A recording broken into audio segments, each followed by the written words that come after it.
Hello student, আমি প্রদীপ পাল। সকলকে পাল science একাডেমির তরফ থেকে স্বাগত জানাই। আমরা আজকে ক্লাস 10-এর ফিজিক্যাল সায়েন্স বিষয়ে গ্যাসের ধর্ম চ্যাপ্টারটি শিখব বা গ্যাসের ধর্ম চ্যাপ্টারটি নিয়ে আলোচনা করব। এই চ্যাপ্টারে প্রথমে আমরা থিওরিগুলো জেনে নেব ভালো করে, তারপরে বিভিন্ন গাণিতিক প্রশ্নের সমস্যার সমাধানগুলি করব। তোমাদের এই চ্যাপ্টারটি যে আছে, এই চ্যাপ্টার থেকে খুব ভালো প্রশ্ন আসে, আর এটি একটি ইম্পর্টেন্ট চ্যাপ্টার। কিন্তু ছাত্রছাত্রীরা কি মনে করে যে এটি একটু কঠিন, কিন্তু আসলে তা না। তুমি যদি থিওরিগুলো ভালো করে বুঝে নাও তাহলে তোমাদের কাছে ইজি লাগবে। আর আরেকটা জিনিস যেটা কথা বলি, তোমরা এই ভিডিওটি ধৈর্য ধরে দেখবে সময় নিয়ে, আর তারপরে নিজে নিজে বাড়িতে প্র্যাকটিস করবে থিওরিগুলো প্রমাণ করা। তারপরে দেখবে চ্যাপ্টারটা কি অনেক ইজি হয়ে গেছে। তাহলে আমরা আসি, আলোচনা করি গ্যাসের ধর্ম।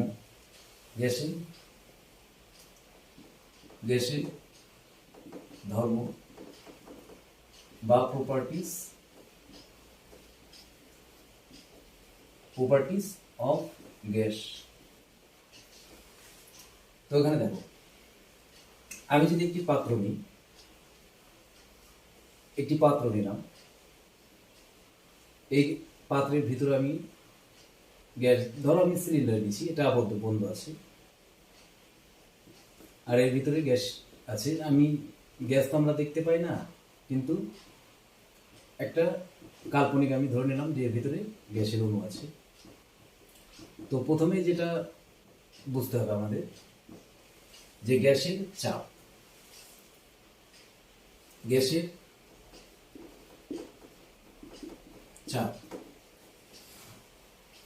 চাপ কি? ধরে যে পাত্রের ভিতরে যে গ্যাসের অণুগুলি আছে, এরা সবসময় কি ছোটাছুটি করে, অসংখ্য এলোমেলো ভাবে সবসময় ছোটাছুটি করে। এই ছোটাছুটি যে করে, এদের মধ্যে কখনো কখনো সংঘর্ষ হবে, সেটা আমরা পরে জানছি। তো এখানে দেখো, এই যে ছোটাছুটি যে করে গ্যাসের, এটাকে বলে গ্যাসের ব্রাউনীয় গতি। মানে এটাকে বলা হয়, বিজ্ঞানী ব্রাউন আবিষ্কার করেছিল, তার জন্য এটাকে ব্রাউনিয়ান মোশন বলা হয়। এবার এখানে দেখো, এই ছোটাছুটি করার ফলে পাত্রের প্রতি ক্ষেত্রফলে যে বল প্রয়োগ করে, সেটাকে আমরা গ্যাসের চাপ বলি। আর এদের মধ্যে যে গ্যাসে যে অসংখ্য এলোমেলো ভাবে যে ছোটাছুটি করছে, সেজন্য ওদের মধ্যে কখনো কখনো কি ধাক্কা লেগে যায়। আর ওই ধাক্কা লাগার জন্য, ধরো এই একটি গ্যাস আছে, গ্যাসের অণু আছে, এটি একটি গ্যাসের অণু আছে, এর ধাক্কাকে পরস্পর একটা নির্দিষ্ট লম্ব দূরত্ব অতিক্রম করে। এই লম্ব দূরত্বটাকে কি বলা হয়? মুক্ত পথ বলা হয়। আর এইভাবে যদি আমি গ্যাসের অনেকগুলি মুক্ত পথ একসাথে গড় বের করি, তাহলে ওটাকে গ্যাসের গড় মুক্ত পথ বলা হয়। তাহলে আমরা এখানে দুটি জিনিস জানলাম, যে ব্রাউনিয়ান মোশন আর তোমার হচ্ছে মুক্ত পথ আর গড় মুক্ত পথ। এবার দেখো, তোমাদের আরেকটা জিনিস বলে রাখি, তোমরা যদি টিচমেন্ট অ্যাপে ফ্রিতে অনলাইন মক টেস্ট দিতে চাও, কেন কি তোমাদের শর্ট কোশ্চেন মাল্টিপল চয়েসে অনেকটাই নাম্বার আছে, প্রায় 36 নম্বরের মতো, তাহলে তোমাদের কি অনেকটা সুবিধা হবে। সেই জন্য তোমরা 8016094192 হোয়াটসঅ্যাপ করবে, তাহলে আমি আমার টিচমেন্ট যে আইডি সেটি দিয়ে দেবো। এই টেস্টটি সম্পূর্ণ কি ফ্রিতে। এবার আসা যাক আমাদের আলোচ্য বিষয়। তাহলে আমরা এখন জানবো গ্যাসের চাপ। গ্যাসের চাপকে আমরা কি দিয়ে দেখি। তো একটু আগে আমরা বললাম যে গ্যাসের অণুগুলি অসংখ্য এলোমেলো ভাবে যে ছোটাছুটি করছে, ওরা পাত্রের উপরে যে বল, লম্বভাবে যে বলটা প্রয়োগ করে, তাকে আমরা বলবো গ্যাসের চাপ। তার আমাদের সূত্রটা কি দাঁড়ালো? P = F/A, যেখানে F মানে বল, আর A মানে ক্ষেত্রফল। এবার এখানে দেখো, তাহলে আমাদের P = কি পেলাম আমরা? F/A। এটি একটি সূত্র। এটি সূত্র থেকে আমি F এর বলের মানও বের করতে পারবো। আচ্ছা, এবার হলো একক, চাপের একক। চাপের একক কি দেখো, বলের একক কি? নিউটন। এসআইতে আমি করছি প্রথমে। বলের একক হচ্ছে নিউটন আর ক্ষেত্রফলের একক মিটার স্কয়ার। তাহলে কি দাঁড়ালো? Newton per metre square. এটিকে আমরা বলি পাস্কাল। এটি কি বলা হয়? পাস্কাল। পাস্কাল। এবার এখানে চাপের আরেকটি একক আছে, অপর একক। একক হলো বার। বার। বার একটি কি বড় একক। তাহলে 1 বার ইকুয়ালস টু 10 পাস্কাল। এটাও মনে রাখতে হবে তোমাদের যে 1 বার ইকুয়ালস টু 10 পাস্কাল। তাহলে আমরা জানলাম চাপের একক জানলাম। এবার সিজিএস একক যদি আমি বের করি, সিজিএস একক যদি বের করি তাহলে কি হবে? ডাইন, বলের একক ডাইন আর এটা সেন্টিমিটার স্কয়ার। তাহলে এটা কি? ডাইন পার সেন্টিমিটার স্কয়ার। তাহলে এটি হলো হচ্ছে চাপের সিজিএস একক। এবার যদি আমি চাপের মাত্রা বের করতে চাই, চাপের ধরো মাত্রা বের করতে চাই, চাপের মাত্রা, চাপের মাত্রা দেখো এখানে আমরা জানি এফ বাই এ। তাহলে চাপের বলের মাত্রা কি? এম এল টি মাইনাস 2 আর ক্ষেত্রফলের মাত্রা হচ্ছে এল স্কয়ার। তাহলে আমাদের কি দাঁড়ালো? এম এল মাইনাস 1 টি মাইনাস 2। তাহলে এটি হলো চাপের মাত্রা। বোঝা গেল? এবার দেখো আমরা চাপের সম্পর্কে জানলাম। এটি তো একটি গ্যাসের চাপ। এবার বায়ুমণ্ডলীয় চাপের সম্পর্কে আমরা একটু জানবো। তো আমি এটি মুছে দিচ্ছি, তোমরা দরকার পড়লে তোমাদের নিজের খাতাতে লিখে নাও।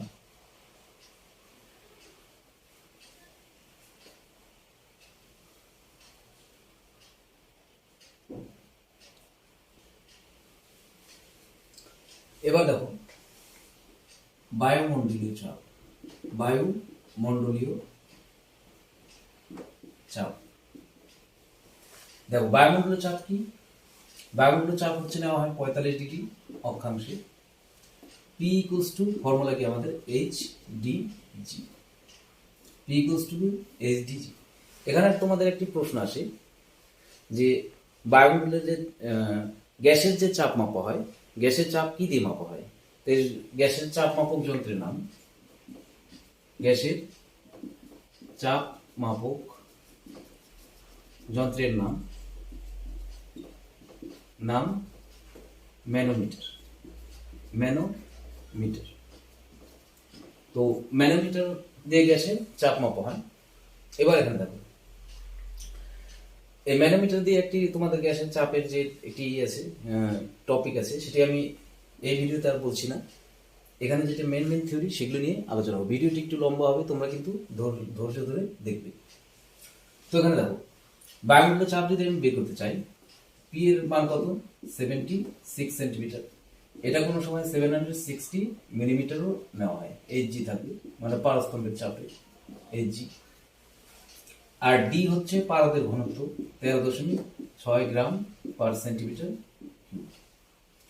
আর জি হচ্ছে অভিকর্ষ ত্বরণ 980 সেন্টিমিটার পার সেকেন্ড স্কয়ার। তাহলে আমি যদি এটিকে বসাই এখানে, এইচ হচ্ছে 76 ইন্টু 13.6 ইন্টু 980। তাহলে এবার হয়ে যাবে ডাইন পার সেন্টিমিটার স্কয়ার। এটিকে আমাকে গুণ করলে 1 পয়েন্ট, আমি যদি করি এখানে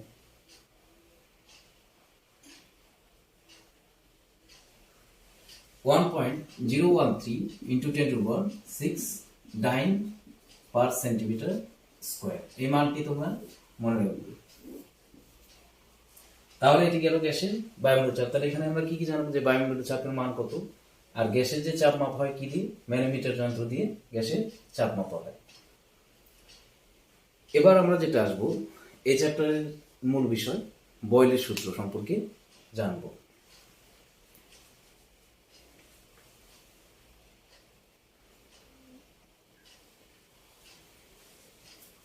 এবার দেখো আমরা জানবো বয়লের সূত্র। সূত্র বা বয়েলস ল। এবার এখানে দেখো, আমি যদি একটি পাত্র নিই, এখানে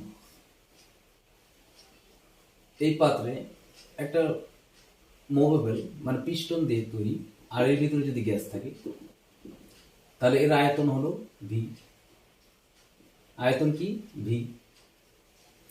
আর এটা হচ্ছে চাপ। তাহলে দেখো, এখানে যদি আমি চাপ দিই, তাহলে গ্যাসের আয়তন কি? কমবে না? তাহলে বয়েল বলেছিল যে নির্দিষ্ট উষ্ণতা ও ভরে কোনো গ্যাসকে যদি চাপ প্রয়োগ করা হয়, তাহলে তার আয়তন চাপের সঙ্গে ব্যস্তানুপাতে পরিবর্তিত হয়। অর্থাৎ আমি যদি দেখো, ধরো সূত্রটা কি দাঁড়ালো? V proportional to 1/p। অর্থাৎ আমি যদি চাপ বেশি প্রয়োগ করি, তাহলে কি হয়ে যাবে? আয়তন কমবে। আবার যদি চাপ কমাই, তাহলে আয়তন বাড়বে। দেখাই তো যাচ্ছে, এখানে যদি চাপ প্রয়োগ করি, তাহলে এটি এখানে যদি আসে, তাহলে ওর আয়তন কি? কমে গেল। আবার যদি চাপ দূরে সরিয়ে নিই, তাহলে ওর আয়তন কি? বাড়লো। তাহলে এটি বয়েল বলেছিল যে কোনো গ্যাসের কোনো নির্দিষ্ট উষ্ণতায় নির্দিষ্ট ভরের গ্যাসের আয়তন ওর চাপের সঙ্গে ব্যস্তানুপাতে পরিবর্তিত হয়। এখানে একটা প্রশ্ন আসে যে বয়েলের সূত্রের ধ্রুবক কি কি? বয়েলের সূত্রের ধ্রুবক উষ্ণতা ও ভর। এই প্রশ্নটি আসে যে বয়েলের সূত্রের ধ্রুবক হলো উষ্ণতা ও ভর। এবার আমি বয়েলের, তোমাদের পরীক্ষার সময় আসবে যে বয়েলের সূত্রটি লেখো ও তার গাণিতিক রূপটি দাও। তাহলে এখানে দেখো, আমি যদি ভি প্রপোর্শনাল টু 1/p এটা সূত্র, তাহলে আমি যদি এখানে ভি এই প্রপোর্শনাল টু তুলে দিই, তাহলে একটা ধ্রুবক বসাতে কে 1/p। তাহলে এখানে কি আসলো? যে ভি পিভি ইকুয়ালস টু কে। এরকম যদি আমি একটা পাত্র একে যদি P1 V1 ইকুয়ালস টু কে নিই, আবার অপর আরেকটা পাত্র যদি P2 V2 ইকুয়ালস টু কে নেই, আরেকটি পাত্রে P3 V3 যদি নেই, তাহলে কে হলো? তাহলে এখানে দেখো, এখানে কি দাঁড়াচ্ছে? P1 V1 equals to P2 V2 equals to P3 V3 equals to K. তাহলে আমি লিখতে পারি P1 V1 equals to P2 V2। এটি আমাদের সূত্র, বয়েলের সূত্র। এই সূত্র দিয়ে অঙ্ক হবে। কিভাবে? এখানে দেখো, P1 by P2 equals to V1 by V2 আমি করতে পারি। যখন এইটি মনে রাখবে, তাহলে তোমরা করতে পারবে। এবার এখানে দেখো, এটি গেল বয়েলের সূত্র। এবার চার্লসের সূত্র এখানে দেখো। আচ্ছা, বয়েলের সূত্র যে গ্রাফটা হয় এরকম, আমি যদি এখানে পি নেই আর এখানে ভি নেই, তাহলে গ্রাফটি এরকম হয়। এটাকে বলে সমপরাবৃত্ত। সমপরাবৃত্ত এটাকে বলে সমপরাবৃত্ত গ্রাফ। এটা এক্স অ্যাক্সিস, এটা কি ওয়াই অ্যাক্সিস। গ্রাফগুলি তোমরা ভালো করে প্র্যাকটিস করবে আর পরীক্ষার সময় দেখে যাবে। এগুলা কিন্তু তোমাদের জন্য ইম্পর্টেন্ট। শর্ট কোশ্চেনে 1 নম্বরে তোমরা ভাবতে পারো যে 1 নম্বর ছেড়ে দিলে কিছু হবে না, কিন্তু এইভাবে করে তোমাদের 36 নম্বর তোমাদের কোশ্চেন আছে, তাহলে শর্ট কোশ্চেন আসে। এবার আমরা চার্লসের সূত্র জানবো। তাহলে বয়েলের সূত্র ধ্রুবক কি কি জানলাম? যে উষ্ণতা আর ভর। ধ্রুবক মানে কি? কনস্ট্যান্ট, যেটা পরিবর্তন থাকে না, অপরিবর্তনশীল, সেটা কনস্ট্যান্ট রাখা হয়। আশা করি বুঝতে পেরেছো তোমরা।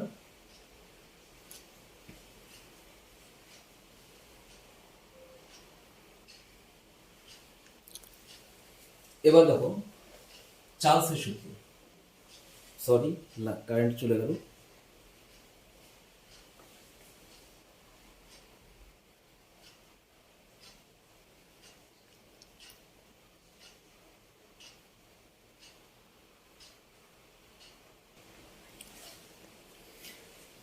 এবার দেখো চার্লসের সূত্র, একটু কারেন্ট চলে গিয়েছিল।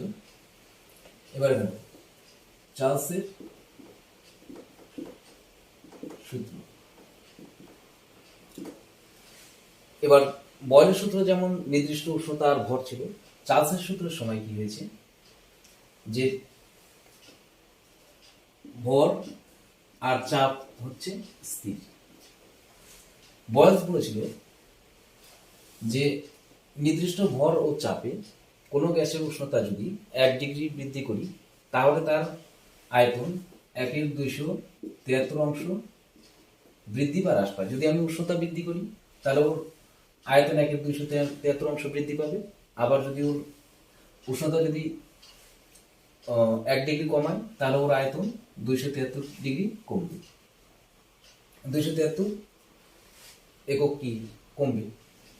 তাহলে এবার ধরো আমি ধরলাম যে V0 উষ্ণতায় ওই গ্যাসের আয়তন কি ছিল, মানে প্রথমে আয়তন কি ছিল V1 V0, তাহলে উষ্ণতা যদি আমি 1 ডিগ্রি প্লাস করি তাহলে ওর আয়তন কি হবে,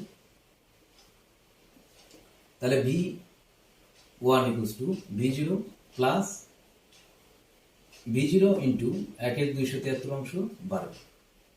তাহলে এখানে V1 যদি আমি কমন নিই V0 1 প্লাস 1/273, এভাবে যদি আমি 2 ডিগ্রি নিই তাহলে এখানে V0 প্লাস V0 ইন্টু 2/273, এভাবে যদি আমি VT নিই তাহলে এখানে কি হবে দেখো, V0 প্লাস V0 তো আগে ছিল T/273, তাহলে এখানে যদি আমি VT যদি কমন নিই V0 যদি কমন নিই তাহলে 1 প্লাস T/273।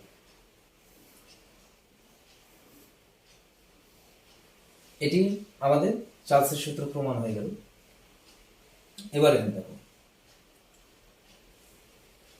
এখানে তোমাদের আরেকটা জিনিস জানতে হবে যে উষ্ণতার স্কেলের যে সম্পর্ক সেটা জানতে হবে। ও আরেকটি জিনিস, এটিকে বলা হয় গ্যাসের প্রসারণ গুণাঙ্ক। গ্যাসের কি বলা হয় প্রসারণ, এটিকে বলা হয় গ্যাসের প্রসারণ গুণাঙ্ক, এটিকে বলা হয় গ্যাসের প্রসারণ গুণাঙ্ক। আরেকটা জিনিস যেটা জানতে হবে তোমাদের, যে তাপমাত্রার যে স্কেল আছে এটা পরে বলছি, আমি এই সূত্রটি আগে ঠিক করে শেষ করে দিচ্ছি। এখানে দেখো VT equals to V0 1 plus T/273। এবার ধরো আমি V0 1 প্লাস T এর জায়গায় যদি আমি -273 নিই, -273 নিলাম, তাহলে দেখো -273/273, তাহলে VT equals to V0 1 minus 1, VT equals to V0 into 0, অর্থাৎ VT হয়ে গেল 0, মানে T আমি যখন T এখানে 273 নিলাম তাহলে গ্যাসের আয়তন হয়ে গেল 0।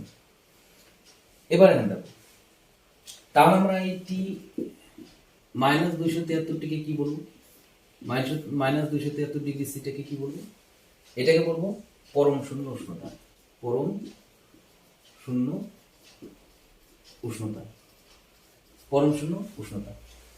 এবার এখানে দেখো পরম শূন্য উষ্ণতার যে অ্যাকচুয়াল মান হয় সেটা হয় -273.15 ডিগ্রি সি। এবার এখানে দেখো, তাহলে আমরা বয়েলের সূত্র আর চার্লসের সূত্র জানলাম। এবার যেটা ইম্পর্টেন্ট সেটা আমাদের উষ্ণতার যে স্কেল সেটা জানতে হবে। তো এটি তোমরা লিখে নাও, আমি মুছে দিচ্ছি। ও আরেকটা জিনিস এখানে আসে যে ফারেনহাইট স্কেলে পরম শূন্য উষ্ণতার মান কত, তখন হবে -459 ডিগ্রি ফারেনহাইট। এত দেখে নিচ্ছি।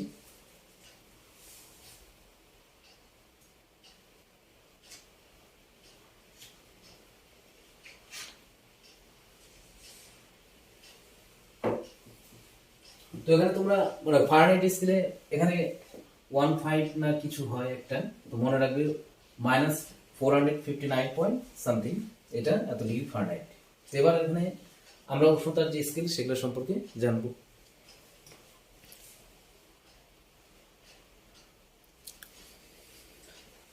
এবার দেখো উষ্ণতার যে স্কেল, উষ্ণতার স্কেল দেখো এখানে আমাদের যেটা বেশি কাজে লাগবে, একটি সেলসিয়াস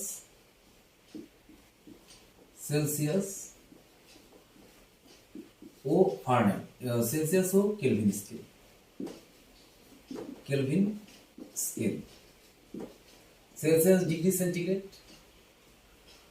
সেলসিয়াস হচ্ছে ডিগ্রি সেন্টিগ্রেড আর কেলভিন কে। দেখো একটি সূত্র আছে, T equals to small t plus 273। তাহলে দেখো T মানে কেলভিন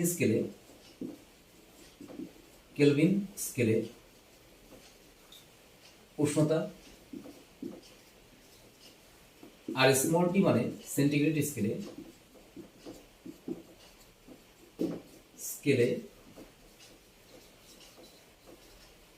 উষ্ণতা। তো কেলভিন স্কেলে উষ্ণতা আর সেন্টিগ্রেড স্কেলে উষ্ণতা। যদি তোমার ডিগ্রি সেন্টিগ্রেড স্কেলে উষ্ণতা দেওয়া থাকে, তাকে যদি আমি কেলভিন করি তার সাথে 273 ডিগ্রি অ্যাড করতে হয়। ধরো আমি সাপোজ ধরলাম 27 ডিগ্রি, তাহলে আমি কেলভিন স্কেলে করবো। তো টি ইকুয়ালস টু, এখানে টি দেওয়া হলো, তো যদি ডিগ্রি সেন্টিগ্রেড থাকে তখন আমরা ধরবো স্মল টি, তাহলে 27 প্লাস 273 কেলভিন, অর্থাৎ হয়ে যাবে আমাদের 300 কেলভিন। তোমাদের অনেক সময় বলা থাকে যে 30 ডিগ্রি সি ও 300 কেলভিনের মধ্যে কোনটি বড়। তো তোমরা এটি কমেন্ট বক্সে আমাকে জানাবে যে কোনটি বড়। তাহলে এখানে দেখো আমি যদি আবার 40 ডিগ্রি নেই, তাহলে কি আসে, 40 ডিগ্রি সি যদি বলে, তাহলে টি ইকুয়ালস টু 40 প্লাস 273 কেলভিন, তাহলে কত হবে যোগ করলে 313 কেলভিন। এবার যদি তোমাকে দেয় যে 498 কেলভিন সমান কত ডিগ্রি সেন্টিগ্রেড, তাহলে কি করবো আমরা তখন, দেখো এই সূত্র থেকে এবার আমাকে এই টিটা বের করতে বলছে, তার তখন কি করতে হবে, কেলভিনে দেওয়া থাকলে 273 মাইনাস করতে হবে। তাহলে দেখো এখানে টি ইকুয়ালস টু 498 মাইনাস 273, তখন হয়ে যাবে ডিগ্রি সেন্টিগ্রেড, অর্থাৎ এখানে 5 আর 25 ডিগ্রি সেন্টিগ্রেড। বুঝতে পারছো? তাহলে যদি কেলভিনে দেওয়া থাকে, সেন্টিগ্রেডে যদি করতে হয় তাহলে 273 মাইনাস করতে হবে, আর যদি সেন্টিগ্রেডে দেওয়া থাকে কেলভিন করতে বলে তাহলে 273 ডিগ্রি অ্যাড করতে হবে। এবার আরেকটা জিনিস এখানে দেখো, একটি তোমাদের ফর্মুলা আছে সেন্টিগ্রেড আর ফারেনহাইটের মধ্যে, C/5 ইকুয়ালস টু F-32/9। তো তোমাদের একটি প্রশ্ন আসে যে কোন উষ্ণতায় সেন্টিগ্রেড ও ফারেনহাইট স্কেলে পার্ট সমান হয়, সেটা আমরা এই সূত্রের সাহায্যে জানব।